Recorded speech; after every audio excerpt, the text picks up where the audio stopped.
Hi, hello, வணக்கம் மக்களே. நான் உங்கள் இன்ட்ரோவர்ட் பொண்ணு. இன்னைக்கு நம்ம சுஜாதா அவர்கள் எழுதிய என் இனிய இயந்திரா அப்படிங்கிற கதையுடைய தொடர்ச்சியை தான் கேட்க போறோம். இது பார்ட் 3. இதுவரைக்கும் நடந்திருக்கிற கதைக்கான லிங்கையும் பிளேலிஸ்ட்கான லிங்கையும் டிஸ்கிரிப்ஷன்ல கொடுத்திருக்கேன். அதை பார்த்துட்டு இதை பார்த்தாதான் கதை புரியும். இப்போ நம்ம கதையை கண்டினியூ பண்ணலாம். நிலாவுக்கு அரசாங்க ஹாஸ்பிட்டல்ல இருந்து கால் வருது. சிபிய உடனே வந்து பிக்கப் பண்ணிக்கோங்க அப்படின்னு சொல்லி. சிபி உயிரோட தானே இருக்காரு அப்படின்னு கேக்குறா நிலா. ஆமா, உயிரோட தான் இருக்காரு, டைமை வேஸ்ட் பண்ணாதீங்க, உடனே வந்து கூட்டிட்டு போங்க அப்படின்னு சொல்றாங்க. நீங்க யார் பேசுறது அப்படின்னு கேட்கும் பொழுது, நான் அரசாங்க ஹாஸ்பிட்டலோடைய கம்ப்யூட்டர் தான் பேசுறேன் அப்படின்னு சொல்லுது அந்த வாய்ஸ். ஜீவா வாழ்க, நீங்க உடனே வாங்க அப்படின்னு சொல்லி காலை கட் பண்ணிடுது. நிலாவுக்கு ரொம்ப சந்தோஷம், சிபி உயிரோட தான் இருக்கான் அப்படின்னு சொல்லிட்டு ரொம்ப சந்தோஷப்படுறா. ஆனா ரவிக்கு கன்ஃபியூசிங்கா இருக்கு. ஒரு வாரமா இவங்க எல்லா ஹாஸ்பிட்டல் எல்லா இடத்துலயும் போன் பண்ணி கேட்டுட்டு தான் இருக்காங்க.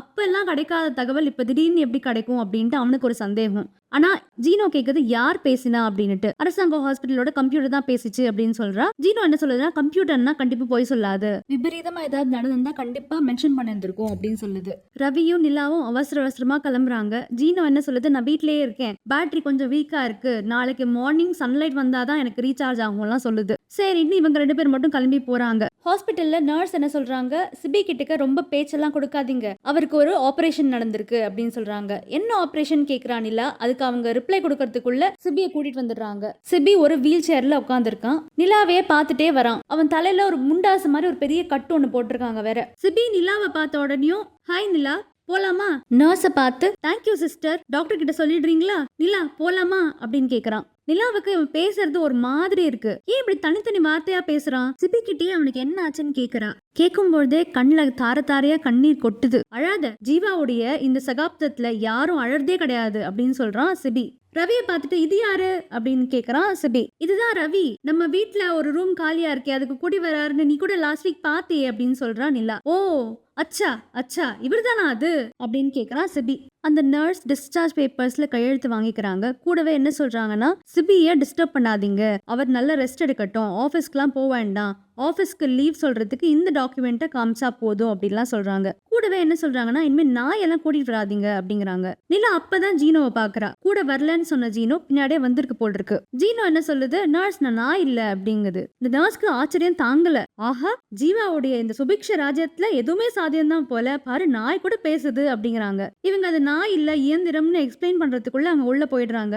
நிலா, சிபி, ரவி, ஜீனோ இந்த 4 பேரும் ஹாஸ்பிட்டல் விட்டு வெளியே வந்து சப்வேக்கு போய் ட்ரெயின்ல ஏறுறாங்க. போற வழியில நிலா சிபி கிட்டக்க என்ன ஆச்சு சிபி அப்படின்னு கேக்குறா. சிபி சொல்றான், எல்லாம் சரியா போச்சு, ஜீவாவுடைய அருள்னால எல்லாமே சரியா போச்சு அப்படிங்கிறான். ரவி என்ன சொல்றான்னா, இப்போதைக்கு பேச்சு கொடுக்காதீங்க, வெயிட் பண்ணுங்க அப்படின்னு சொல்றான். ஆனா நிலா அதெல்லாம் கேட்காம சிபி கிட்டக்க என்ன சிபி கண்ணா பின்னான்னு பேசுற அப்படிங்கிறா. சிபி அதுக்கு ஒரு அமைதியான ஒரு சிரிப்பை மட்டும் சிரிக்கிறான். நிலா இப்பதான் ஒரு விஷயத்த நோட் பண்றா. சிபிக்கு காது கிட்ட ஒரு பெரிய தழும்பு இருக்கும், அது இப்ப மிஸ்ஸிங். இத பத்தி சிபி கிட்ட கேட்டாக்க ஜீவாவுடைய அருள்னால அதுவும் மறைஞ்சிடுச்சு அப்படிங்கிறான். நிலாக்கு ஒண்ணுமே புரியல.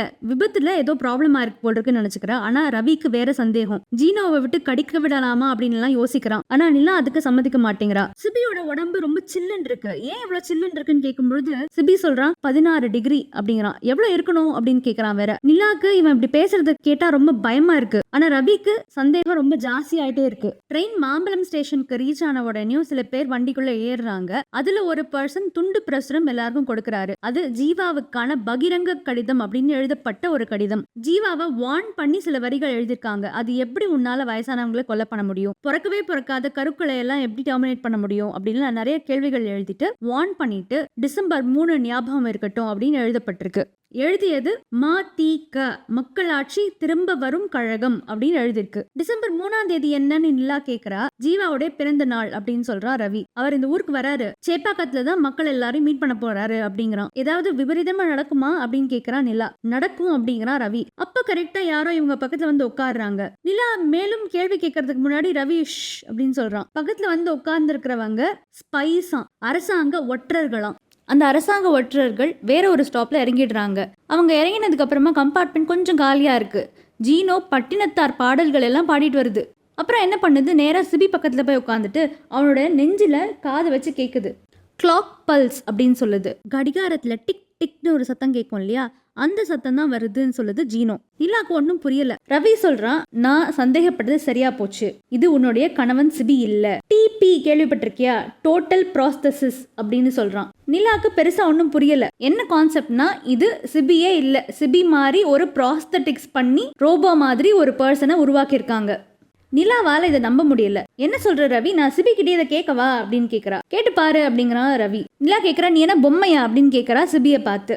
சிபி ஆனா சொல்லி கொடுத்த மாதிரி, நான் தான் சிபி, நீ தான் நிலா, வா நிலா பக்கத்துல வந்து உட்காரு, அச்சா அச்சா அப்படிங்கிறான்.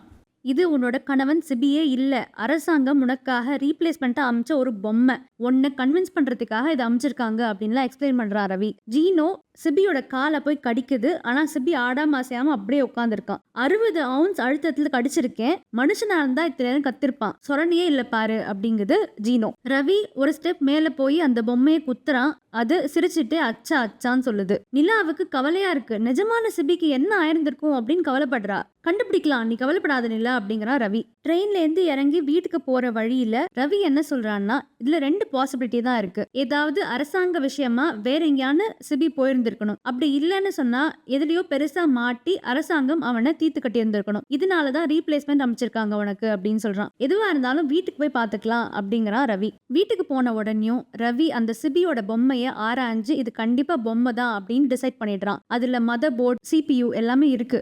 ரவி என்ன சொல்றான்னா, இப்போதைக்கு நம்ம இந்த பொம்மையை வச்சுக்கலாம், இப்ப டிஸ்போஸ் பண்ணோம் அப்படின்னாக்க அரசாங்கத்துக்கு தெரிஞ்சிடும், இதுல இருக்கிற ரெக்கார்டிங் டிவைஸ் மட்டும் நான் டிஸ்கனெக்ட் பண்ணிடுறேன் அப்படின்னு சொல்றான்.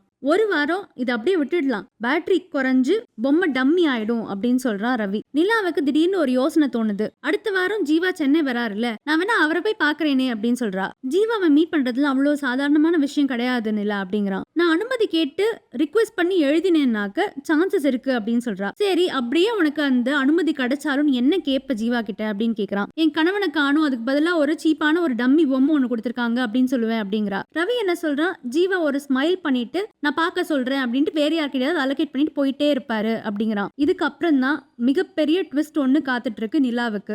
அவ தலையில இடி விழற மாதிரி ஒரு விஷயத்த சொல்றான். ஜீவாவை நீ சந்திக்க போறியோ இல்லையோ, நாங்க சந்திக்க போறோம் அப்படிங்கிறான். நாங்கன்னா மதிக, மக்களாட்சி திரும்ப வரும் கழகம், நாங்க ஜீவாவை கொல்ல போறோம் அப்படின்னு சொல்றான். நிலாவுக்கும் ஷாக், நம்மளுக்கும் ஷாக். யார் இந்த ரவி? ஜீனோவும் இதுக்கு உடந்தையா? பார்க்கலாம் அடுத்த எபிசோட்ல. இந்த கதை உங்களுக்கு பிடிச்சிருந்ததுன்னா லைக் பண்ணுங்க, கமெண்ட் பண்ணுங்க, சேனலுக்கு சப்ஸ்கிரைப் பண்ணுங்க. அடுத்த எபிசோட்ல சந்திக்கலாம். நன்றி, வணக்கம்.